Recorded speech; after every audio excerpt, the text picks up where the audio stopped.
என்னவளே உனக்காக. சிறுகதை. சார், என்ன பண்ணுறீங்க என்றாள் கீர்த்தனா. தெரியல, இது தாலி, இதை உன் கழுத்தில் கட்டிக்கிட்டு இருக்கேன் என்றான் கௌதம் எகத்தாளமாக. என்ன கட்டாய கல்யாணமா? நான் யாருன்னு உங்களுக்கு தெரியல. என் அப்பா யாருன்னு உங்களுக்கு தெரியுமா? உன் அப்பா ரத்தினவேலு, அம்மா சுந்தரவல்லி, உனக்கு ஒரு தங்கச்சி சங்கவி. நீ யாருன்னு எனக்கு நல்லா தெரியும். நான் யாருன்னு தான் உனக்கு தெரியல. சீக்கிரம் தெரிஞ்சுக்குவ. அது வரைக்கும் என்னை எதுவும் கேட்காத. நான் உனக்கு எந்த பதிலும் சொல்ல மாட்டேன். இப்போது என்ன, இந்த தாலியை மதித்து நான் உங்கள் கூட வரணுமா? அதெல்லாம் நடக்காது. நான் எங்கள் வீட்டுக்கு போகிறேன். எங்கள் அப்பாவுக்கு மட்டும் இங்கே நடந்த விஷயம் தெரிஞ்சால் உங்கள் நிலைமை என்ன ஆகும்னு தெரியுமா என்றாள் கீர்த்தனா. கோவிலை விட்டு வெளியே நடக்க முற்பட்டாள் கீர்த்தனா. ஒரு நிமிஷம் என்றான் கௌதம். நான் சொல்லுவதை விளையாட்டாக நினைத்தால் விளைவுகள் மோசமாக இருக்கும் என்றான் கௌதம். அவன் பேசுவதை காதில் வாங்காமல் கோவிலை விட்டு வெளியே நடக்க எத்தனைத்தவள். அவன் யாருடனும் செல்போனில் பேசிக்கொண்டு இருந்தான். சுந்தரவல்லி, சங்கவி, இந்த மூவரின் போட்டோவை உனக்கு அனுப்புகிறேன்.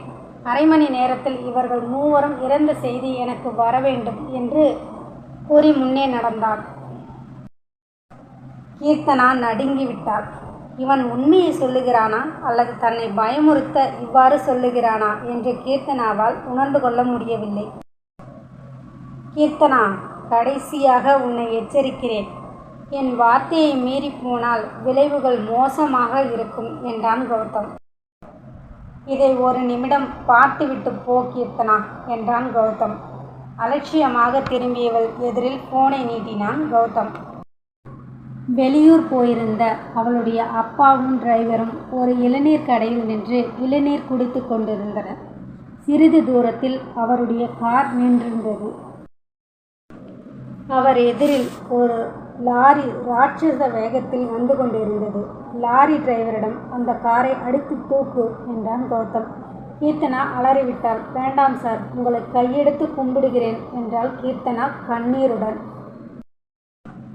நான் சொல்லுவதை கேட்டு நீ நடக்கும் வரை உன் குடும்பத்துக்கு என்னால் எந்த ஆபத்தும் வராது என்றான் முடிவாக. நான் இப்பொழுது என்ன செய்ய வேண்டும் என்றால் அழுகையினூடே. இவர்கள் திருமணம் செய்து கொண்ட விஷயத்தை கிருஷ்ணாவுக்கும் மாதவிக்கும் தெரியப்படுத்தினான் கௌதம். வேலைக்கார பெண்மணி அன்னத்திடம் சொல்லி அவர்களுக்கு ஆரத்தி எடுக்க சொன்னான் கிருஷ்ணா. மாதவி ஆரத்தி எடுக்க மாட்டாள் என்று கிருஷ்ணாவுக்கு நன்றாகவே தெரியும்.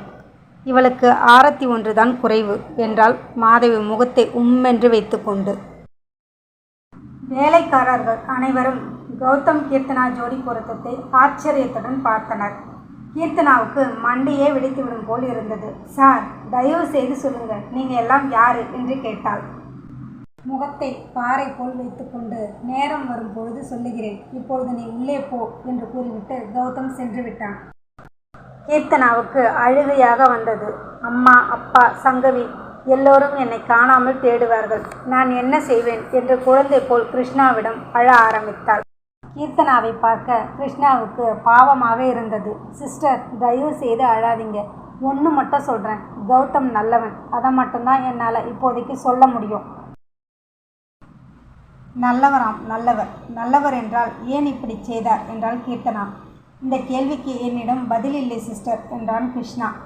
வீட்டுக்கு வந்த கீர்த்தனாவின் அப்பா கீர்த்தனா கீர்த்தனா என்று கூப்பிட்டு கொண்டே வந்தார். கீர்த்தனா எங்கே? அவளுக்கு ஃபோன் செய்தால் நாட் ரீச்சபிள் என்று வருகிறது என்றாள் அவள் அம்மாவிடம். கீர்த்தனா ஒரு இன்டர்வியூக்கு போயிருக்கிறாள் என்றாள் அம்மா. என்னது இன்டர்வியூவா? என்ன கம்பெனி? என்ன நடக்கிறது இந்த வீட்டில்? யாரை கேட்டுக்கொண்டு அவள் போனாள்? சங்கவி, இங்கே வா. அக்கா எங்கே போயிருக்கிறாள் என்று கேட்டார் அப்பா. அதற்கு Sangavi Gautam group of company என்றாள். என்னது, அந்த கம்பெனியா? உடனடியாக அக்காவுக்கு ஃபோன் செய் என்றார் அப்பா. சங்கவியும் கீர்த்தனாவுக்கு ஃபோன் செய்தாள். நாட் ரீச்சபிள் என்று வந்தது. இங்கே கீர்த்தனா கிருஷ்ணாவிடம் கெஞ்சி கொண்டிருந்தாள். என் அப்பாவிடம் ஒரு முறை பேசிக்கொள்கிறேன் என்று கேட்டாள். கிருஷ்ணா கௌதமை பார்க்க கௌதமும் சரி என்றான். அவளிடம் அவள் ஃபோனை கொடுத்து இங்கு நடந்ததை ஒரு வரி மாறாமல் அவளுடைய அப்பாவிடம் சொல்ல சொன்னான் கௌதம். அப்பாவுக்கு ஃபோன் செய்த கீர்த்தனா நடந்த அனைத்தையும் ஒன்றுவிடாமல் அழுது கொண்டே சொன்னான். அதை கேட்ட அப்பா அதிர்ச்சியில் உறைந்து போனார். வெடுக்கென்று அவளிடம் இருந்து ஃபோனை பிடுங்கி கிருஷ்ணாவிடம் கொடுத்தான் கௌதம். அவளிடம் ஃபோனை கொடுக்காதே என்று சொல்லிவிட்டு அங்கிருந்து போய்விட்டான். இந்த பக்கம் கீர்த்தனாவுக்கு என்ன ஆச்சு என்று அம்மாவும் அக்காவுக்கு என்னப்பா ஆச்சு என்று சங்கவியும் மாறி மாறி கேட்டுக்கொண்டிருந்தனர். அவள் எங்கே போய் சேர வேண்டுமோ அங்கே போய் சேர்ந்து விட்டாள். என்ன சொல்கிறீங்க, புதிய மாதிரி சொல்லுங்க என்று அம்மா கேட்டதற்கு அவளை ஜானகியின் மகன் திருமணம் செய்து கொண்டான் என்றார் அப்பா. இந்த ஜானகி கௌதம் எதற்காக இவ்வாறு செய்தான்? அப்பா ஏன் அமைதியாக சென்று விட்டார்? பகுதி 3 தொடரும்.